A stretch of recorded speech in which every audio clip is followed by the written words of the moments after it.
Thanks for joining us on episode 1406 of the Inspired Stewardship Podcast. I'm Wilk Wilkinson. I challenge you to invest in yourself, invest in others, develop your influence, and impact the world by using your time, your talent, and your treasures to live out your calling. Having the ability to interact with others while seeing the humanity in them is key, and one way to be inspired to do that is to listen to this. The Inspired Stewardship Podcast with my friend, Scott Mater.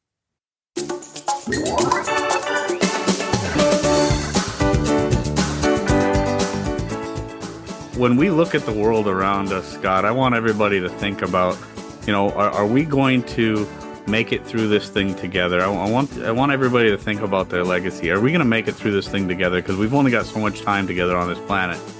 Do we make it through this world together by staying divided or trying to come together? Welcome and thank you for joining us on the Inspired Stewardship Podcast. If you truly desire to become the person who God wants you to be, then you must learn to use your time, your talent, and your treasures for your true calling. In the Inspired Stewardship Podcast, you will learn to invest in yourself, invest in others, and develop your influence so that you can impact the world.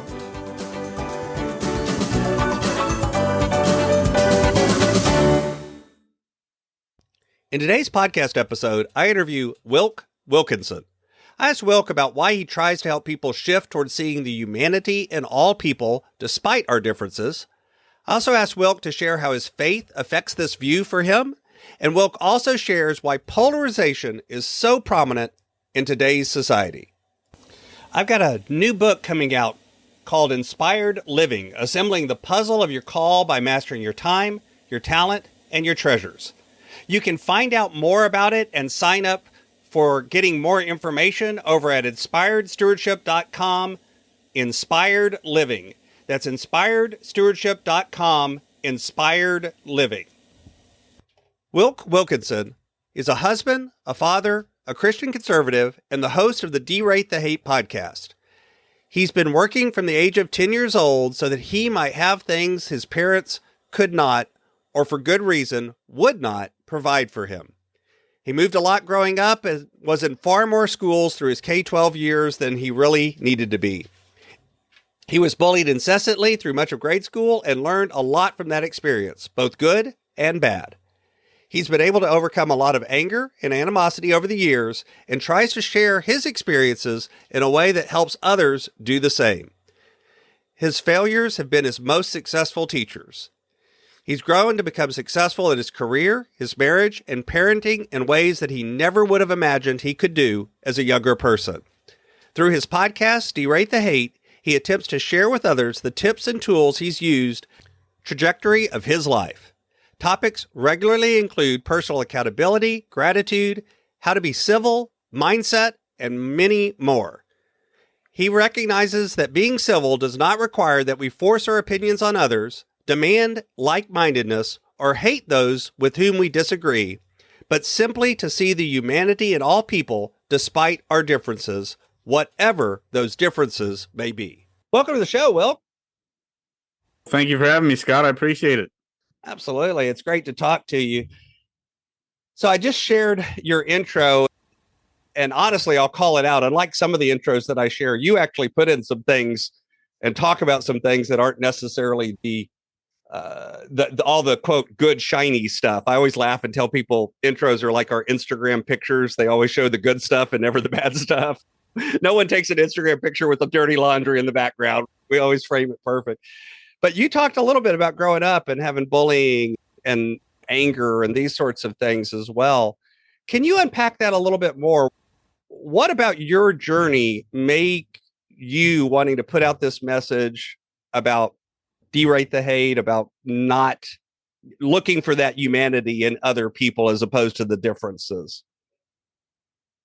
I think there's a lot to that, Scott. And it's interesting for me because I had, as somebody who grew up in many respects quite poor, not a lot of stuff that other people had, just different circumstances that I grew up with, I ended up with a lot of anger, a lot of animosity.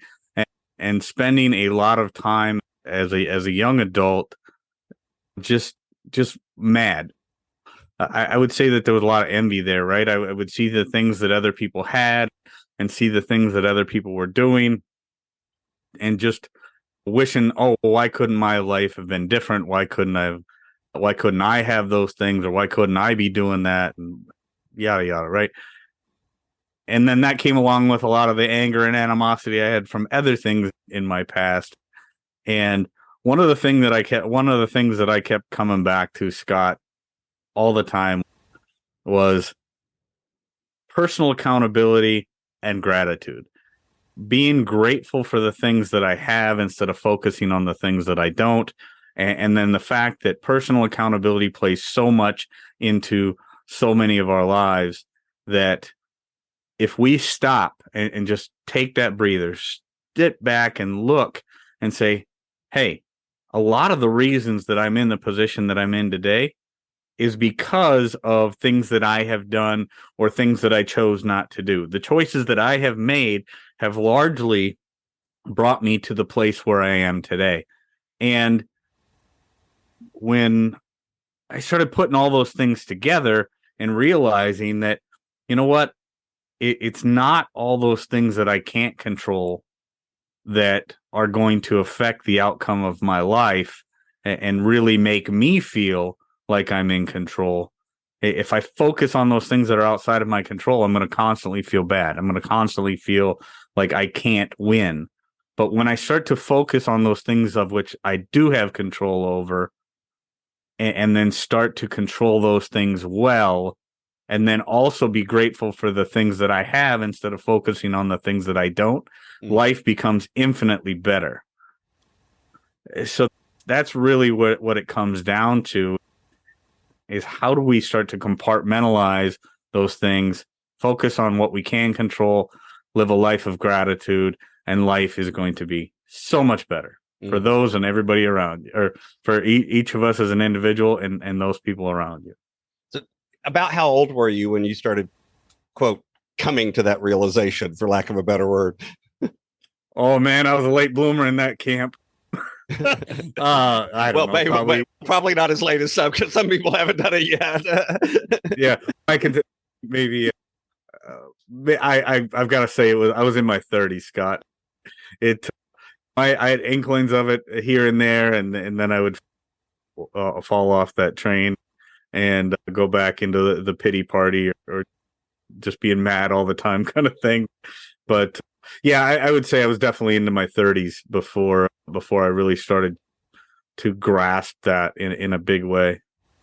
And one of the things too, and I think I'm hearing this in your message, but I want to make sure that I'm not reading something into it that's just my viewpoint, is you're not saying that there's not external circumstances that may really stink. You're just saying if you can't do anything about that thing, rather than focusing on that thing that you have no power over anyway, focus on the choices you can make and you can do and bring it back to yourself, because that's what you can actually take action on and do something about. No, that's exactly right. It's a rock solid guarantee that there's going to be things in everybody's life. I don't care who you are, or you can look at anybody out there and they're going to have things within their lives that are terrible. There's no doubt about it, but we all do. But it's where you choose to focus your energy, where you choose to focus your thoughts, what you can do. If you constantly focus on the things that are outside of your control, which quite often the things that are terrible within our lives are outside of our control. It doesn't mean we have to ignore them. We can't just ignore everything bad that is happening in our lives. But what we have to do is choose to focus on those high value targets in our life. What can make the biggest difference within our life? What can we control? What can't we control? And how do we best react to those things? Because it's not that we have control over all these things, but we absolutely have the ability to react to them in a positive way. Right. So it's really a matter of how we react as opposed to what we focus on and how we deal with those things that are outside of our control. Yeah. So it's not so much, yes, the bad thing happened. Yes, you couldn't have stopped it. However, how you react to the bad thing, that you've actually got input into and can learn skills and all of that. It reminds me of, everyone knows about PTSD, right? Post-traumatic stress disorder. But very few people talk about the opposite of that, which actually exists, and they've studied it, is post-traumatic growth. Some people go through real traumatic situations and come out the other side and grow because of it. Some people come out of the traumatic situations on the other side and have struggles and strain and problems. And some of the root reasons is exactly what you're talking about. The people that have the growth, it's not so much that the trauma wasn't there. The trauma was there. It was because of how they ended up reacting to the trauma and the things that they took control of that led to the growth. No, that's absolutely right. And I call that, in a lot of ways, I call that adversity to awesomeness, right? We have these situations that happen, and it's not everybody's wired the same, Scott, and you and I can both agree on that, right? And people have terrible things that happen in their lives. I think about so many people that I've had on my podcast, and you know, in these adversity to awesomeness stories, one I think that comes to mind right away is Barbara Allen, whose husband was killed by a fellow soldier in Iraq, and I believe it was in Afghanistan. But regardless, she's got 4 young children at home. Her husband is murdered by a fellow soldier in Iraq, and now she's a Gold Star widow at home and trying to cope with the fact that she no longer has her husband. But she's come out of that and done just incredible things, not only in raising her children and in her own life, but bringing an incredible message to others on how to get through that.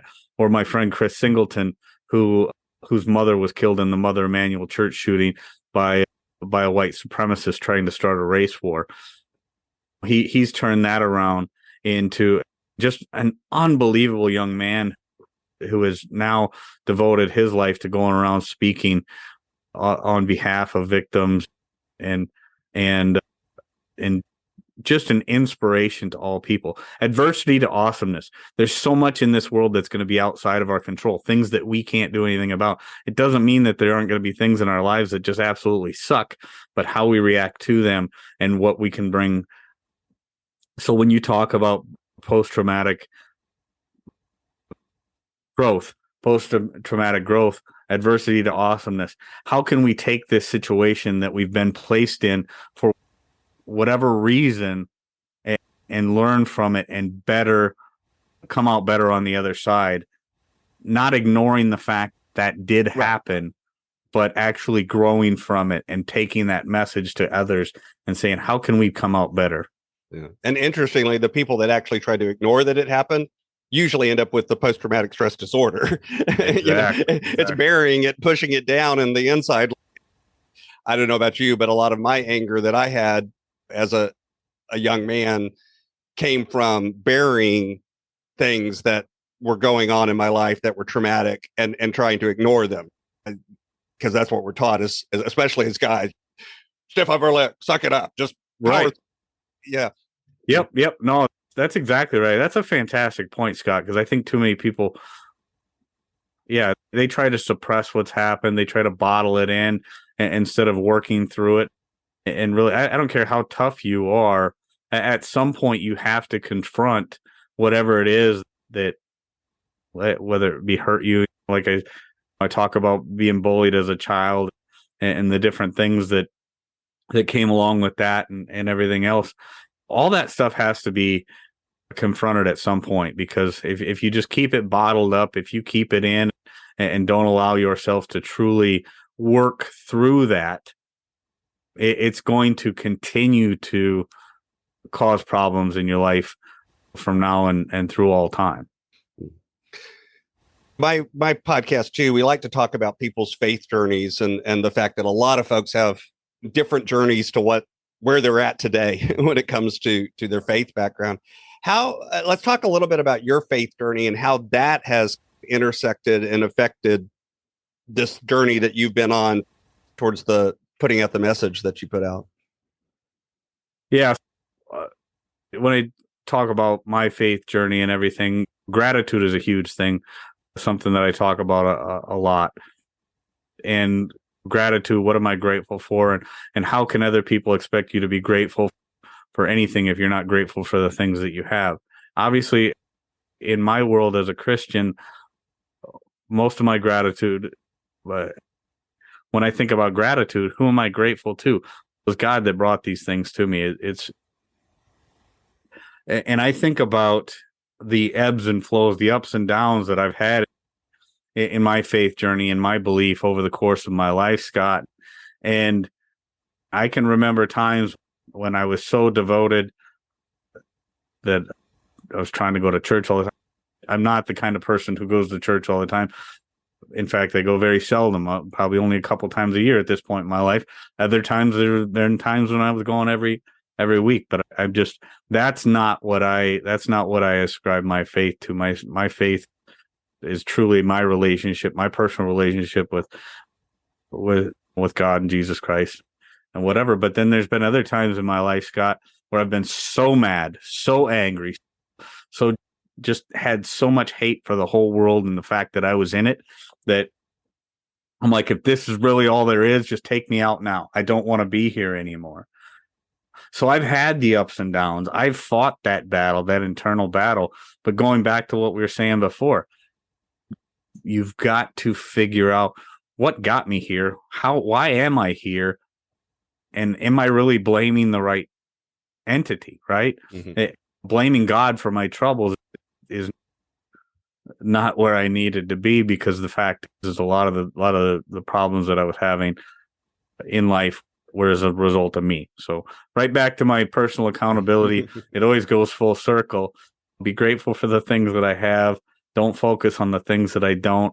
Understand that it's my own personal accountability that's going to get me where I need to be, and just be grateful to God for all the great things that are in my life. Gratitude is one of those things that builds upon itself.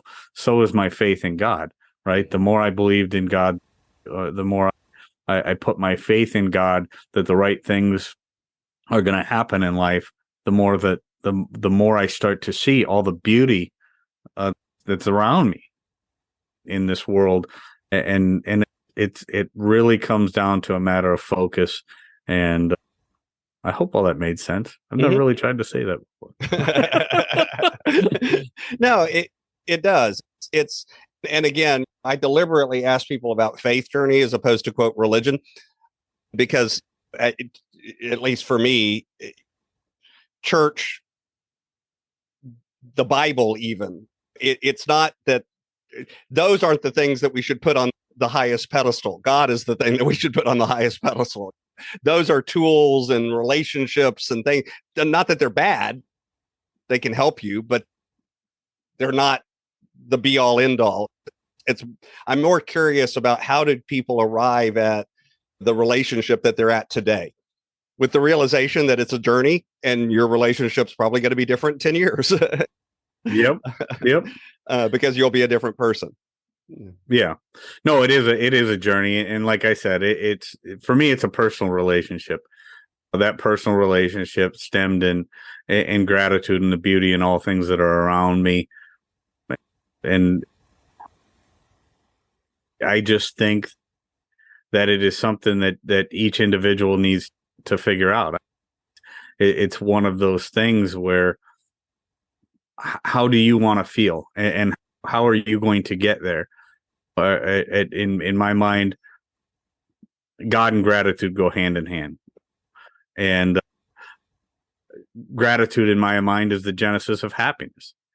Do you want to be a happy person? What are you going to do today? What conscious decisions are you going to take today to be happy? Are you going to focus on what this world hasn't given you, or are you going to be grateful for what this world has given you? Who are you going to be grateful to? Why? What does that mean to you? What is your relationship with this? And yeah, it's a journey, and it really is a matter of who we are today, who we want to be in the future, what kind of legacy do we want to have when we're gone. Mm-hmm. Let's talk a little bit more about the podcast. You mentioned it earlier, and I did as well. The Derate the Hate, which I love the title. How did you arrive at? First off, how did you arrive at that title? But then, secondly, where did the idea for having people on to talk about these issues? Where did the concept come from? So, Derate the Hate is so there's a couple things that go along with that title, Scott, and one of them is if you just look at the word derate, it means to turn down, right? It's one of these things where there's far too much hate in this world, whether it be internally with ourselves or with the world around us. Hate, animosity, anger, those things all come together, right? They all go in one package often. And I saw the world around us just getting more hateful, so I wanted to turn that down. So the other part of that is I've been in the trucking industry for 25 years. And one of the things that will happen with a truck, a semi-truck in particular, is when something is going wrong with the engine in a truck, that truck will derate. In the ECM in that truck will turn down that engine's ability to continue to operate on that level so that it does not destroy itself. And while every truck driver knows there's nothing we want to deal with less than a truck that's derated, it's a very important part of what we do in the sense that, okay, we do not want this truck to destroy itself, so we have to derate that engine. We have to turn it down. So when I thought about the words and it just sounded cool, Derate the Hate, and it just kind of, it was a piece of me because trucking industry has been something I've been doing for the majority of my adult life. And then seeing the world around me getting more hateful and there's just so much anger and stuff. I'm like, let's turn it down. Let's derate the hate. And that's where the Derate the Hate title came from. How long have you been doing it? Since early in 2020. So I think it was very early on in 2020. I put out my first episode. So a little, but by the time this episode airs, Scott, is going to be just about 4 years. So this, in the podcast, what's the message of it or the worldview of it, or somebody that's hearing it, looking for it? What's the promise that you're making them that this is what they'll hear on the show? So on the show, you're going to hear any number of things. We talk, I do a lot of my work these days, Scott, in the depolarization space. The bridging divides, there's so many tears in the fabric of our nation right now and in the world in general. There's so much ugliness going on amongst people of differing mindsets, differing opinions. So a lot of what I try to do these days is bring together people of differing mindsets. I'll have people on from any number of spaces on the political spectrum on the podcast. And it doesn't always have to be about politics, so don't get me wrong there. But I'll have a conversation with anybody about just about anything, as long as it's somebody who's out there trying to better the world in which we live, right? I don't think bettering the world is exclusive to any one group of people, any one mindset, anything, right? There's so much in this world that people can do to better the world in which we live, but it all starts with our own reflection on our own attitude. Bettering the world one attitude at a time is what we try to do. How do we do that? Gratitude, personal accountability. What have you done today to make your life a better life? Because if you're making your life a better life, you're going to make the world a better place, because bad moods and smiles and bad moods are contagious. So if we go out there, we present a positive attitude to the world in which we live, that's going to come back to us and it's going to spread. Mm-hmm. Likewise, conversely to that, if you're going out there and you're in a bad mood all the time and you're constantly frowning and whatever, it's going to come back to you. So what kind of choice are you going to make today? You're going to make the choice to be a happy person and smile, or are you going to try and ruin somebody's day by spreading the bad mood that you woke up with? Mm-hmm. So let's talk a little bit practically from all of the work that you've been doing. I think we've all had those moments, whether it's a family holiday, a family reunion, or just around the water cooler at work, or I guess they still have water coolers at work. I don't know. I work from home. you know, I have a sink. That's what I have. But what that the break room at work, that I know they have. Yeah. The break room at work. But those interactions with other people that maybe we just deeply disagree with them on a fundamental level. It may be about faith, it may be about politics, it may be about, I don't know, what's the best breed of dog. It doesn't matter sometimes, it seems like. When you have those interactions with folks like that are really antithetical to your belief, what are some of the tools or suggestions or things that you've learned over the years that can help us deal with that? First thing, I think people too often use what they disagree on as their leading off point in the conversation. Yeah. So that right there. I know you don't agree with this, so let's talk about that. Let's just start there. A lot of times I think it makes a lot more sense to try and find what we do agree on first, right? Try to break the ice with something that we most likely will agree upon, but then show genuine interest in what that person or how that person came to believe what they believe.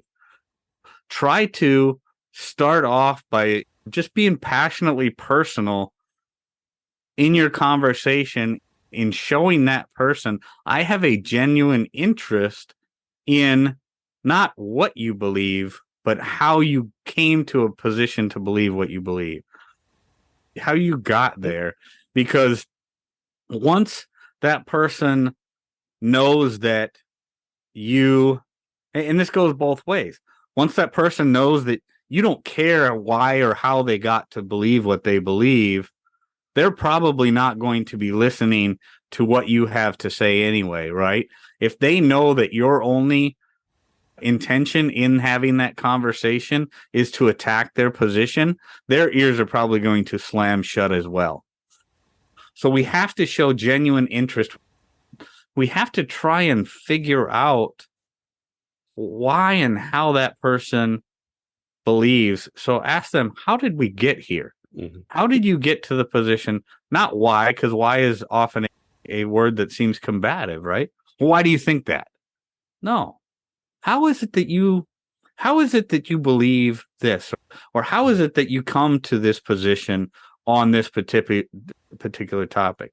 Another thing is people today, especially in the day and age that we live in now, Scott, where everything is like instantaneous and we're bombarded with so much information, and people try to simplify complex issues into these really non-complex conversations.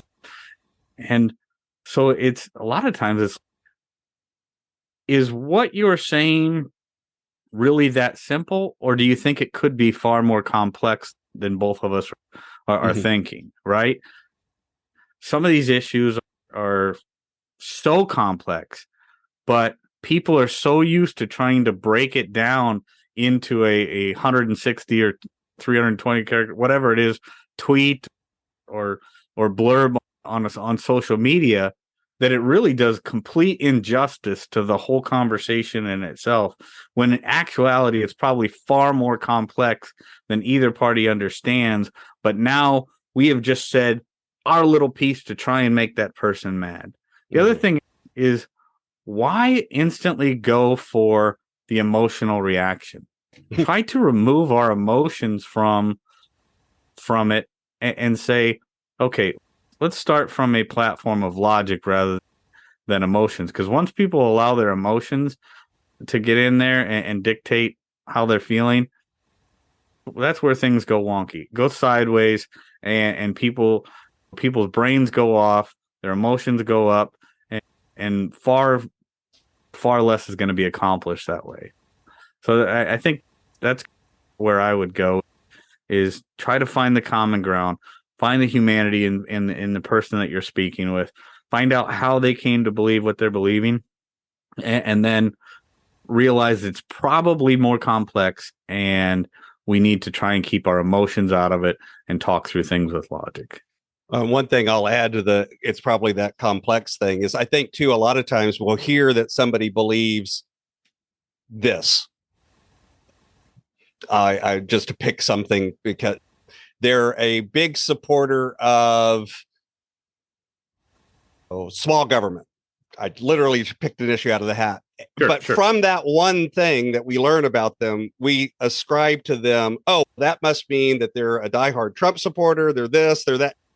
A whole set of beliefs that may or may not actually be what that person believes, but because we learned one little nugget, we ascribe that now to a whole class of beliefs that go along with that, at least in our mind. And I think people have been conditioned that way because for so long, Scott, people like to put people in boxes. Sure. And it's okay. So if I can check this little thing off that's on that label on that box, everything else that I put on that label on that box must be true about that person. Right. When in all actuality, every individual is a much more complex entity than a lot of people would have you believe these days, right? Because like I said, they try to put you in this box and they try to put this label on this box, and now everybody in that box is checks off all the things on that label. When in actuality, everybody is a very complex individual, and you cannot just immediately assume that everything about those people is going to be the same in all circumstances. Right. It's not the case. Yeah, if you hear that somebody is a Republican and therefore they must believe these 72 things, or somebody is a Democrat, so nope, they believe those 72 things, and it's maybe might be the case, but maybe not. Mm-hmm.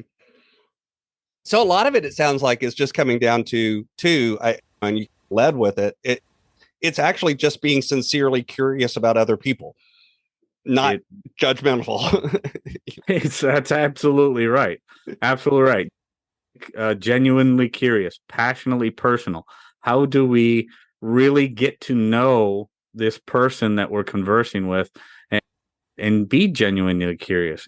Get to know how they come to believe what they believe without making these automatic assumptions of who that person is, what they believe, just because of who they associate with, just because of what their skin color is, what part of the world they're from. There are so many things that we do ourselves a huge disservice in many cases, Scott, by making assumptions about people before actually knowing who that person is. And by doing so, our own ignorance leads to a greater level of, it could be hate for that person. Mm-hmm.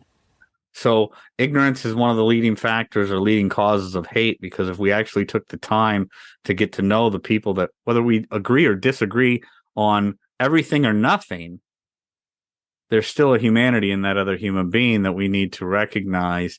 And if we take the time to figure out how that person came to believe what they believe, or came to a position that they have that's completely different than ours, I think we'll often see that the world is a much, much better place than some would have you believe. Mm-hmm. So flipping that question a little bit, obviously we've talked about the fact that there is a lot of polarization. There's a lot of hatred. I don't care which side of the issue you're on and what your belief set is. There's a lot of judgment of the other side, whatever the other side is. And I put that in air quotes. Mm-hmm, mm-hmm. How do you think we got here? Why is this the position we're in today? Because grievance sells. Us versus them sells. Keeping people angry sells. All of that stuff keeps people coming back for more, far more than other things. Politicians get elected by keeping the us versus them mentality going. The media keeps people tuning in because the us versus them mentality and keeping people angry keeps people tuned in. Unfortunately, that's just the reality of the world in which we live. if we bring everybody together, it's not nearly as beneficial to those who want to stay in power, because it's often the divide and conquer thing. Unfortunately, I hate to say it that way, but it is, and time has proved that. You look at social media today; some of the biggest accounts are not those that are trying to bring people together and make the world a better place.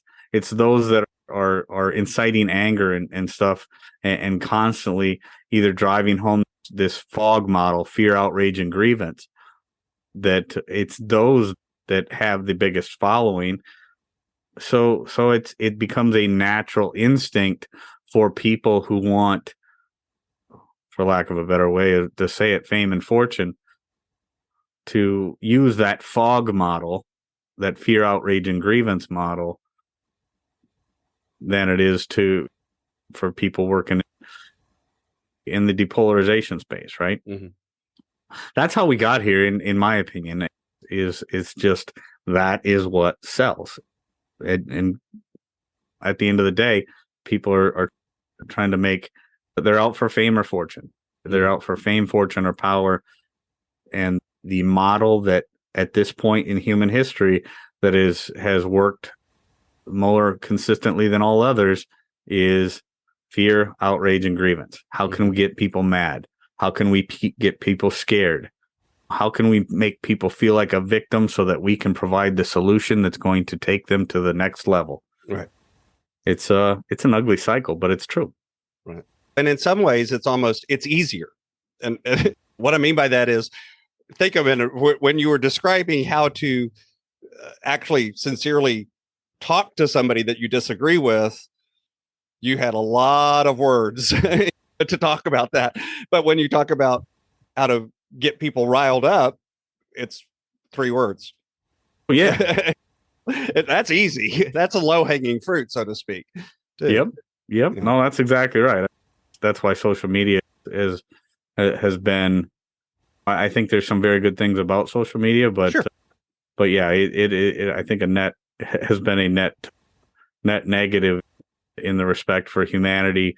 In that, yeah, you can get people riled up a lot quicker in a shorter period of time with a short little tweet or blurb on Facebook than you can about making their lives better and helping them work through working towards that adversity to awesomeness thing that we talked about, or post-traumatic growth. It's a lot easier to make people mad real fast than it is to help them work through and find the solutions that are going to make their lives better in a tweet. And I posted something on my Facebook page a few months ago that was a quote about basically how you can read into the Bible. If you have a particular view, you can go shopping in the Bible to find something to support that view. That's more or less what the quote is about. Yep. The person that did the quote is somebody who was very popular in Christian circles for a while and then got very controversial and was outcast from Christian circles. So the feedback I got was, that's a great quote, but you shouldn't post it because it's from her. Oh. And I'm like, that's the point of the quote.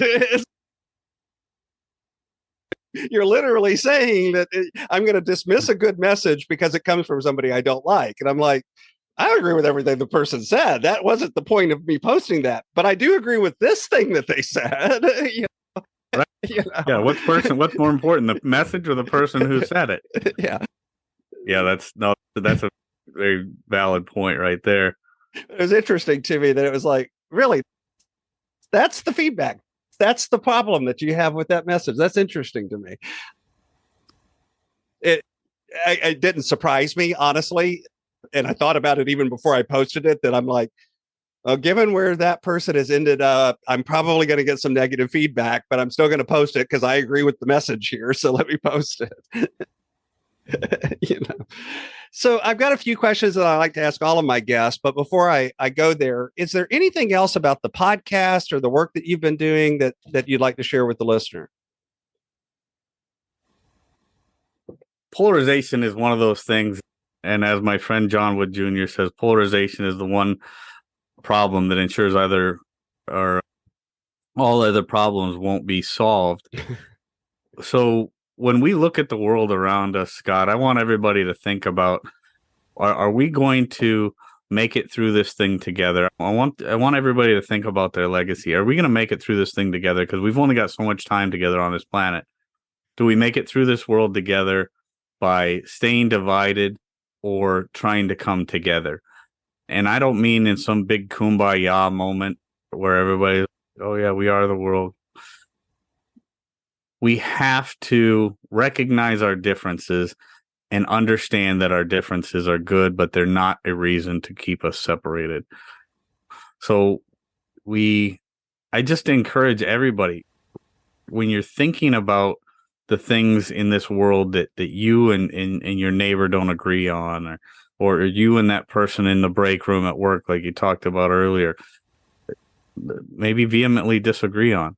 Disagreement does not have to equate to hate, right? We have to be able to look at each other, see the common humanity in each other, understand that we don't have to walk lockstep with each other on all things mindset in order to get along and coexist in a very real and meaningful way to leave a legacy of awesomeness for those that are coming behind us. Just I encourage everybody to check out organizations like Braver Angels that I do a lot of work with and things like that, because when it comes to our time together here, let's spend that time. And yeah, that's the big thing for me. That's the big message that I want people to think about when they think about. Awesome. My brand is Inspired Stewardship. I run things through that lens of stewardship, and yet I've discovered that that's one of those words that means a lot of different things to a lot of different people. And so because of that, I just like to ask folks, when you hear the word stewardship, what does that word mean to you? When I think of stewardship, I think of how do I want to represent the position that I want the world to live in. Am I going to be a good steward of the things that I've been given in this life? That's why I come back to gratitude a lot, right? How would anybody expect me to be grateful for something that I don't have if I'm not grateful for the things that I've got? So gratitude is a lot of, when I think of stewardship, I think quite often of gratitude, right? Being a good steward of the things that I do have will lead to better things. And so stewardship for me is a different word for a lot of the things that I talk about already: gratitude and personal accountability. I am a good steward in my mind of what I've been given and what I want the world to see, because I am grateful, and I do hold myself to a higher standard, because I do believe I am accountable for the life that I have. Mm-hmm.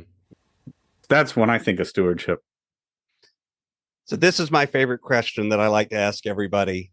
Imagine for a minute that I invented this magic machine. And with this machine, I could pluck you from where you are today and transport you into the future 150, maybe 250 years. But through the power of this machine, you were able to look back and see your entire life and see all of the connections, all of the ripples, all of the impacts you've left behind. What impact do you hope you've left in the world? That is it's a phenomenal question. And so again, I go back to what kind of legacy do we want to leave thing. And I talk so much about making the world a better place. And I don't want to be remembered for the times where I was angry, or I yelled at somebody, or I broke something, or whatever, because I did spend a lot of my life in that realm: anger, animosity, breaking stuff, yelling, things like that. I want to be remembered as the person. I want to look back, and I want people to look back years from now and say, oh yeah, there used to be this thing called the Derate the Hate podcast, and there was this guy who spent so much of his time, dedicated so much of his time to bringing people together.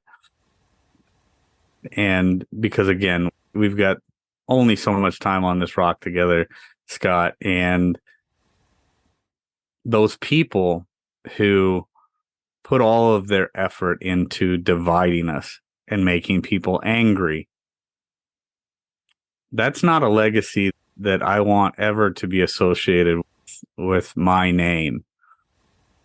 I will never have the kind of following that some of those people have, but I tell you what, when the books are written later on in life, or when they open up the books to see if I get to where I'm going, I know that putting my efforts into bringing people together as opposed to driving a wedge between them,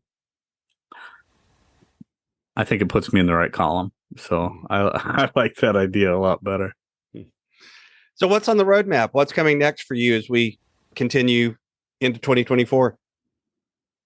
So 2024, I'm going to continue to do the Derate the Hate podcast, continue to do my work with the incredible organization Braver Angels, and try to branch that out, scale that up to doing some public speaking. I would love to not only continue to spread this message via podcasting, the podcasting channels that are out there, but 2024 is going to be the year when I try to get out. I had a few speaking events in 2023. I'd like to try and scale that up and get some more done in 2024. Bring this message out to people, do more shaking hands, seeing people face to face, showing people that there is a very positive way to disagree agreeably, and I think that is an important thing. So more with the podcast. Probably going to try and do more videos, shorts, reels, things like that. But I would really like to get more into public speaking, and then of course Braver Angels is the Braver Angels convention this year, which I spoke at this last year, was in Gettysburg. In 2024 is going to be in right up there in Kenosha, Wisconsin, actually. So people can look at that on the radar. That's the one big thing that I know is going to be coming up this year. And whatever that, other than that, we'll see what the stars align to. Absolutely. So you can find out more about Wilk over at his website, deratethehate.com. And I'll also put a link to that and to the Braver Angels group that he's been talking about. So you can find out more about his work over there, or find out more about bringing him to you as a speaker. Is there anything else you'd like to share with the listener? Just better the world. That is really the big message that I want to send out, is bettering the world starts with each of us as individuals. We can't control what the world is going to do to us, but we can control how we react to it. Bettering the world starts with bettering you, bettering your life. So what have you done today to better the world?